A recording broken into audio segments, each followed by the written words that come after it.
Els déus bufaran els vents, que manaran les naus fins a Troia, que serà assetjada, i així seran morts els fills d'Ècuba i Príam, guerrers valents i una generació infeliç d'habitants humils, si Agamèmnon respecta l'oracle de Calcant i lliura l'altar pel sacrifici Ifigènia, la seva filla.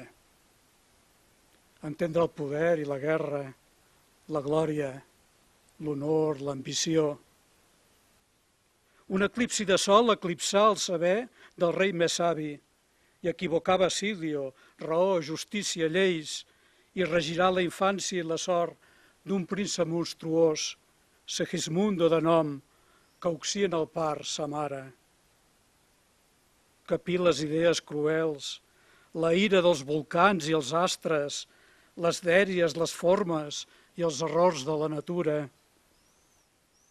Quan Noé ficà dins l'arca una sola parella de cada espècie, cavall i euga, boc i cabra, lleó i lleona, oblidant fora els unicorns de peülles forcades i mirada dolça.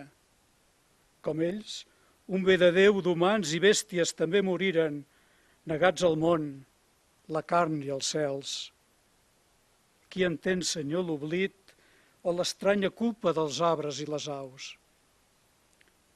Molts anys després, devot fidel del rampell diví, Abraham prengué el fill una daga i fusta i caminà ben bé 3 dies. Cremaven ja els buscalls a l'altar del sacrifici, quan un àngel deturà el braç i la pietosa acció del bon creient. Agafa el xai d'aquells matolls, digué, i mata'l per comptes d'Isaac. Llegeixo Racine, Calderón, la Bíblia, i no acabo de copsar el sentit profund del món, les recòndites raons humanes, els designis més pregons dels déus.